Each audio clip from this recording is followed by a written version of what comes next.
السلام علیکم۔ کراچی میں بلوچستان کی سرد اور خشک ہوائیں چلنا شروع، درجہ حرارت میں کمی، صبح اور رات کے اوقات میں خنکی بڑھ گئی، موسمی بیماریاں پھیل گئی۔ کیا آپ حالات حاضرہ سے آگاہی حاصل کرنا چاہتے ہیں؟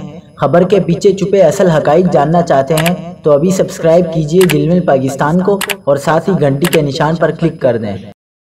آپ کو بتاتے چلیں کہ کراچی میں اگلے 3 روز کے دوران بلوچستان کی شمال مشرقی ہوائیں چلیں گی۔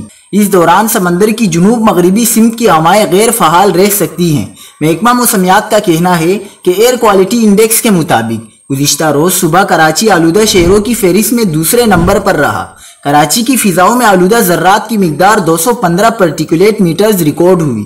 صبح شہر میں اچھی سردی متوقع ہے، کم سے کم درجہ حرارت 14 سے 15 ڈگری تک گر سکتا ہے۔ ان خشک ہواؤں کے سبب ہوا کا معیار بھی خراب رہے گا، جس کے سبب نزلہ، زکام، کھانسی، بخار جیسی بیماریاں پھیل گئی ہیں، لہٰذا شہری احتیاطی تدابیر اختیار کریں، گھر سے باہر ماسک کا استعمال کریں اور روزانہ بھاپ لیں۔ دوسری جانب کراچی میں سردی بڑھتے ہی گیس غائب ہو گئی ہے۔